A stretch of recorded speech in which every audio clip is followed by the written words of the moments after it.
Good evening दोस्तों।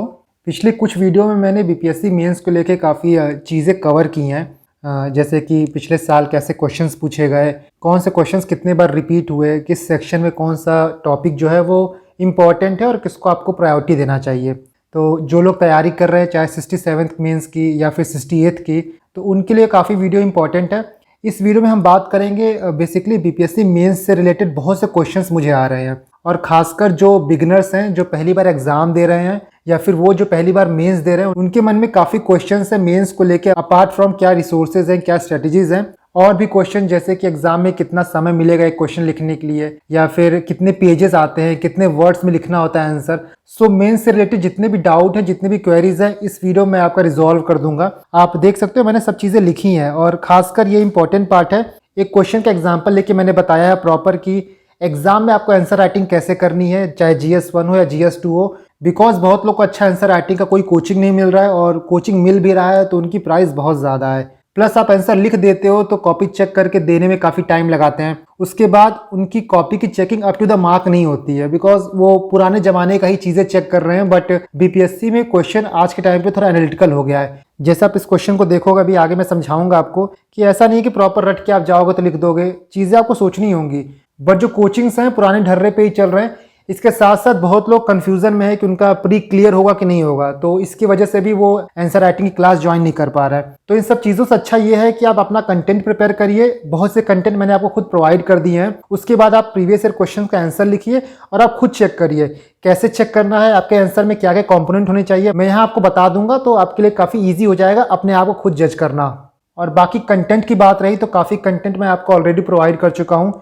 GS1 में history के ऑलमोस्ट सभी टॉपिक मैंने आपको प्रोवाइड कर दिए हैं। एक दो टॉपिक बाकी है, जैसे डेवलपमेंट ऑफ वेस्टर्न एजुकेशन हो गया, या फिर development of press in Bihar, तो इनको भी मैं एक दो दिन में आपको दे दूंगा। इसके अलावा जितने भी बाकी टॉपिक हैं आप मेरे टेलीग्राम चैनल पर जाके ले सकते हैं। और मैं ये कोशिश कर रहा हूँ, मैं सोच रहा हूँ कि एक PDF फाइल बना दूँ जिसमें सारे टॉपिक अरेंज कर दूँ। अभी क्या है कि सिंगल PDF है। जैसा आप ये देख सकते हो कि बिरसा मुंडा मूवमेंट का नोट्स है, ये आपका संथल अपराइजिंग का है, ये आपका फ्लड प्रॉब्लम्स इन बिहार का, ये आपका हो गया ड्रॉट प्रॉब्लम इन बिहार, ये आपका पाला आर्ट का हो गया, ये आपका मधुबनी पेंटिंग। इसी तरह मॉडर्न आर्ट्स का भी नोट मैंने अपलोड कर दिया है। बाकी थॉट्स के नोट्स देख सकते हो, ये फिलोसफिकल पार्ट है आपका, थॉट्स ऑफ रविन्द्रनाथ टैगोर, ये आपका हो गया थॉट्स ऑफ महात्मा गांधी, ये आप देख सकते हो थॉट्स ऑफ जवाहरलाल नेहरू। तो जितने भी हिस्ट्री के नोट्स हैं ना, मैं इनको एक PDF में कंपाइल कर दूंगा, तो इससे आपको पढ़ने में काफ़ी सहूलियत होगी। ये तो रहे हिस्ट्री के नोट्स। इसके अलावा और भी नोट्स हैं साइंस एंड टेक के, जैसा आप ये देख सकते हो कि टेक्नोलॉजी इन एग्रीकल्चर का हो गया, ये आपका आर्टिफिशियल इंटेलिजेंस काफ़ी इंपॉर्टेंट है कोविड के टाइम पे। इसके अलावा पॉपुलेशन प्रॉब्लम इन बिहार हो गया, इंडो चाइना रिलेशन हो गया, इंडो यूरोप रिलेशन हो गया, इंडो जापान रिलेशन हो गया, कोऑपरेटिव फेडरलिज्म का हो गया। तो आपके एग्जाम के लिए काफ़ी नोट मैंने ऑलरेडी प्रोवाइड कर दिए हैं। बाकी कुछ और नोट्स हैं जो कि मैं प्रिपेयर कर रहा हूँ, डिपेंडिंग अपॉन कि इस साल किसकी आने की प्रोबेबिलिटी ज़्यादा है, तो वो भी मैं आपको आने वाले समय में प्रोवाइड कर दूंगा। मेरे टेलीग्राम चैनल का लिंक आपको डिस्क्रिप्शन बॉक्स में मिल जाएगा। तो यहाँ तक तो हुई पार्ट 1 की बात, नोट्स की बात, कि आपको नोट्स कहाँ से प्रिपेयर करने हैं, आपको नोट्स कहाँ से मिल सकते हैं। इसके बाद हम लेक्चर का पार्ट 2 स्टार्ट करते हैं बीपीएससी मेंस को लेके। तो देखिए, मेंस में आपको टोटल 4 पेपर देने होते हैं, जिसमें से 3 का मार्क्स कैलकुलेट होता है। जनरल हिंदी आपका क्वालिफाइंग पेपर है, और आप बहुत ज़्यादा ब्लंडर नहीं करेंगे तो आराम से पेपर निकल जाएगा, रुकेगा नहीं ये।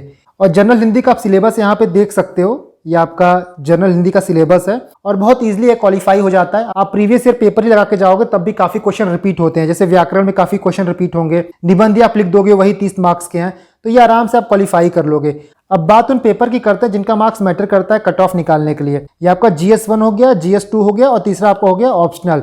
यहाँ पे हम ऑप्शनल की बात नहीं करेंगे बिकॉज वो सबका अलग अलग है। जो सबका कॉमन है उसको देखते हैं हम। तो GS1 आपका 300 मार्क्स का होता है। इनमें टोटल 3 सेक्शन होते हैं, history and art and culture, current affair का सेक्शन और स्टैट का सेक्शन। अब यहाँ देखिए आप कि हिस्ट्री और आर्ट एंड कल्चर में आपको टोटल 6 क्वेश्चन मिलेंगे, जिसमें से आपको 3 करने होंगे, और पर क्वेश्चन मार्क्स जो रहेगा आपका 38 रहेगा, मतलब 3 × 38 114। उसी तरह करंट अफेयर में 5 क्वेश्चन आपको मिलेंगे, 5 में से आपको 3 करने रहेंगे, 38 मार्क्स के, टोटल 114 हो जाएगा। और लास्टली आपका स्टैट में 4 क्वेश्चन रहेंगे, 4 में से आपको 2 करने रहेंगे, पर क्वेश्चन 36 मार्क्स रहेगा, और टोटल आपका 72 हो जाएगा। सबको आप ऐड करोगे तो आपका 300 मार्क्स का पेपर 1 होगा, मतलब GS1 का पेपर। यहाँ पे आप एक चीज देखिएगा कि यहाँ पे आपको अच्छा खासा ऑप्शन मिल जा रहा है। 6 में से 3 क्वेश्चन करने हैं, मतलब 50% क्वेश्चन छोड़ सकते हो यहाँ पे। उसी तरह यहाँ पे 5 में से 3 करने हैं, उसी तरह यहाँ पे 4 में से 2 करने हैं। यहाँ पे आपको इतना ज्यादा ऑप्शन मिलता है, टोटल 15 में से 8 क्वेश्चन करने होते हैं। इसीलिए GS1 जो है ना बहुत स्कोरिंग होता है। प्लस GS1 जो होता है वो स्टैटिक होता है। हिस्ट्री देखोगे तो आपका स्टैटिक रहेगा, स्टैट देखोगे तो आप प्रैक्टिस करके जाओगे तो आराम से 72 में से 60 65 स्कोर कर लोगे आप। करंट अफेयर थोड़ा डायनेमिक होता है, बट करंट अफेयर में जो पूछते हैं वो मोटा मोटा थीम वाइज ही पूछते हैं और एग्जाम से पहले आपको गेस्ट क्वेश्चंस मिल जाते हैं, बेसिक आइडिया हो जाता है कि कहां से क्वेश्चन पूछा जाएगा। इसीलिए GS1 में बिल्कुल चूकिएगा मत, अच्छा खासा स्कोर होता है, थोड़ा मेहनत करके बहुत अच्छा स्कोर कर सकते हैं आप GS1 में। नेक्स्ट हम बात करते हैं GS2 की, तो ये भी आपका 300 मार्क्स का पेपर होता है। इसमें आप देखिए पॉलिटी में 4 क्वेश्चन में से आपको 3 करने होते हैं, वही मार्किंग स्कीम है 38, तो टोटल आपका होगा 114 मार्क्स। सेक्शन 2 जो होता है वो इकोनॉमी और ज्योग्राफी का होता है। इसमें आपको 4 में से 3 क्वेश्चन करने होंगे, 38 मार्क्स होगा पर क्वेश्चन, टोटल 114। लास्ट आपका साइंस एंड टेक होता है, इसमें आपको 4 में से 2 क्वेश्चन करने होंगे, पर क्वेश्चन 36 मार्क्स, टोटल हुआ आपका 72 मार्क्स। और फाइनली आपका GS2 होता है 300 मार्क्स का। यहाँ पे आप देखिए तो आपके पास यहाँ पे ऑप्शंस कम है, यहाँ पे आपको 12 में से 8 क्वेश्चन करने होते हैं। इसीलिए पेपर 2 जो होता है थोड़ा सा टफ हो जाता है, बिकॉज यहाँ पे आप ज्यादा क्वेश्चन छोड़ नहीं सकते हो, and on top of that ये थोड़ा डायनेमिक नेचर का पेपर होता है। तो आई होप आपको समझ में आ गया होगा कि आपकी मार्किंग स्कीम क्या होती है, प्लस किस पेपर में से कितने क्वेश्चन करने होते हैं, किस टॉपिक में से कितने क्वेश्चंस आते हैं, उनमें से आपके पास कितने क्वेश्चन को चूज करने का ऑप्शन होता है। इसके बाद देखिए कुछ और क्वेश्चंस हैं जो इंपॉर्टेंट हैं, जो लोग पूछते रहते हैं। सबसे पहले ये है कि कितना सेफ मार्क्स स्कोर किया जाए मेंस में कि कट ऑफ आराम से क्लियर हो जाए। तो जैसे मैंने आपको पिछला वीडियो दिखाया था तो उसमें 454 455 स्कोर थे, मतलब 900 में से जिनका 454 आया है उनका क्वालिफाई हो गया है मेंस। बट वही बात है ना कि आप एकदम बॉर्डर पे स्कोर करोगे, बॉर्डर पे क्वालिफाई करोगे तो इंटरव्यू पे बहुत कुछ डिपेंडेंट हो जाएगा और उसके बाद फिर बहुत मुश्किल भी हो जाता है। और अगर सिलेक्शन हो भी जाता है तो कई बार ऐसा होता है कि आपको मनचाहा पोस्ट नहीं मिलता है और फिर से आप एग्जाम दीजिए, फिर से आप SDM DSP के लिए। इसीलिए 480 मार्क्स जो है वो काफ़ी सेफ माना जाता है। तो आप 900 में से 480 प्लस स्कोर कर रहे हो तो आप ये समझ लो या फिर मान लो कि ठीक ठाक साइड में हो आप। देखिए ये वैसे बताना काफ़ी मुश्किल है, बिकॉज कंपटीशन बढ़ रहा है और जो बच्चे जो लॉट इस एग्जाम में आ रहे हैं वो भी टैलेंटेड हो रहे हैं, क्योंकि UPSC के और भी बाकी बच्चे जो हैं वो इस एग्जाम की तरफ आकर्षित हो रहे हैं। इसीलिए ऑटोमेटिक कंपटीशन बढ़ेगा और जो अच्छे छात्रों की संख्या है वो भी बढ़ेंगी।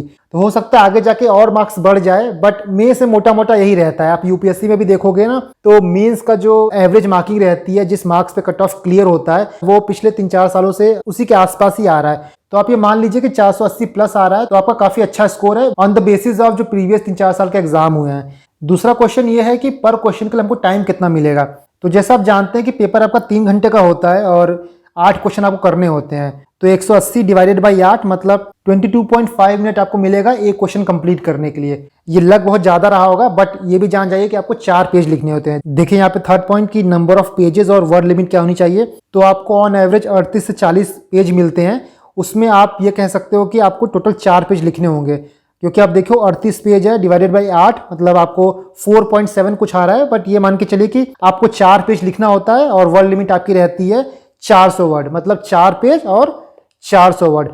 यहाँ बहुत लोग पूछते हैं कि सर बहुत ज्यादा बड़ा लिखें कि बहुत ज्यादा छोटा लिखें। देखिए ये तो डिपेंड करता है आपकी आंसर राइटिंग स्टाइल क्या है, बट एक बेसिक पैरामीटर मैं आपको बता देता हूँ कि जैसे मान लीजिए आपकी कॉपी का ये लाइन है, तो टोटल यहां से लेके यहां तक इतने में आप मैक्सिमम 6 से 7 वर्ड लिखिए। इसके बाद आप लिखेंगे तो बहुत ही क्लटर्ड हो जाएगा, बहुत ही घुसा घुसा हो जाएगा और आपको 3-4 पेज लिखने भी है, इसीलिए एक लाइन में आप 6-7 वर्ड लिखिए, काफी नीट एंड क्लीन दिखेगा आपका आंसर। और बाकी जो वहां पे इन्विजिलेटर होते हैं कॉपी चेक करने वाले, वो ओल्ड स्कूल वाले होते हैं, उनको ऐसे आंसर अच्छे लगते हैं कि साफ सुथरा रहे, थोड़ी राइटिंग लेजिबल रहे। देखिए बहुत सुंदर राइटिंग लिखने की जरूरत नहीं है कि भाई आप कैलीग्राफी कर रहे हो, बट लेजिबल रहे, पढ़ने में स्ट्रेन ना आए आंखों पे। और तीसरी बात यह है कि बहुत ज्यादा कटा पिटा ना रहे, बिकॉज जब कटा पिटा रहता है तो ऐसा दिखता है कि आप अपने थॉट्स में क्लियर नहीं हो, इसलिए आप बार बार काट के लिख रहे हो। और खासकर स्टैट में तो आप बिल्कुल कम काटिए। मैं काफी लोग को जानता हूं जो पूरा का पूरा पेज करके काट देते हैं, फिर बाद में पेज कम बचता है अपना आंसर लिखने के लिए। इसीलिए आपको जैसा लिखना है, जो लिखना है, आप पहले सोच लीजिए उसके बाद लिखिए। नेक्स्ट पॉइंट आंसर राइटिंग को लेके है कि आंसर राइटिंग कब से स्टार्ट की जाए, आंसर राइटिंग हम करें तो कहाँ कॉपी चेक कराएं, एक परफेक्ट आंसर या फिर अच्छा आंसर क्या होता है। तो बीपीएससी में आपको 2 पेपर होते हैं, GS1 के और GS2 के। यहाँ पे ऑप्शनल की बात हम नहीं करते हैं। GS1 में 3 सेक्शन होता है आपका, हिस्ट्री का, करंट अफेयर्स का और स्टैट्स का। हिस्ट्री एक ऐसा सेक्शन है जहां पे आपको जैसा आंसर एग्जाम में लिखना है वैसा का वैसा आप प्रॉपर नोट्स प्रिपेयर कर सकते हैं। और इसीलिए जो भी नोट्स मैं आपको प्रोवाइड करता हूं हिस्ट्री में, वो आंसर फॉर्मेट में ही होता है। जैसा आप ये देखिए कि जो थॉट्स ऑफ महात्मा गांधी है, तो कई बार ये क्वेश्चन पूछता है कि महात्मा गांधी का पॉलिटिक्स में रिलीजन को लेके क्या थॉट था, उनका नॉन वायलेंस को लेके क्या थॉट था, उनका सत्याग्रह को लेके क्या थॉट था, मीन्स और एंड पे उनका क्या कहना था, ट्रस्टीशिप को लेके उनका क्या कहना था, स्वराज को लेके उनके क्या थॉट्स थे। इसीलिए आप ये नोट्स देखोगे तो ऐसे ही बने हुए हैं कि डायरेक्ट एग्जाम में क्वेश्चन आएगा तो आप सीधे उठा के छाप सकते हैं वहां पे। और आप अपने नोट्स प्रिपेयर कर रहे हो तो आपको भी हिस्ट्री के नोट्स एटलीस्ट ऐसे प्रिपेयर करने हैं कि एग्जाम में आपको सोचना ना पड़े, जो आप पहले किए हो डायरेक्ट वहां पे लिख दो। बिकॉज हिस्ट्री के बहुत सधे हुए क्वेश्चन आते हैं, बहुत ही limited numbers of questions history में है जो कि एग्जाम में पूछे जाते हैं और उनको आप आराम से प्रिपेयर कर सकते हो। 10-15 टॉपिक हैं, प्लस आपको पता ही है कि हिस्ट्री में 6 में से 3 क्वेश्चन करने होते हैं, तो वहां पे आपके पास ऑप्शंस भी काफी आता है, प्लस हिस्ट्री का जो सिलेबस है वो भी छोटा है, तो हिस्ट्री में काफी अच्छा स्कोर आप कर सकते हैं। इसलिए पहले से हिस्ट्री के नोट्स को ऐसे प्रिपेयर करिए कि आपको एग्जाम में जाके ना सोचना पड़े कि मैं क्या लिखूं, कैसे लिखूं, क्या इनोवेशन करूं। इसके बाद जो GS1 में सेक्शन हुआ वो आपका करंट अफेयर का हुआ और तीसरा सेक्शन आपका स्टैट का हुआ।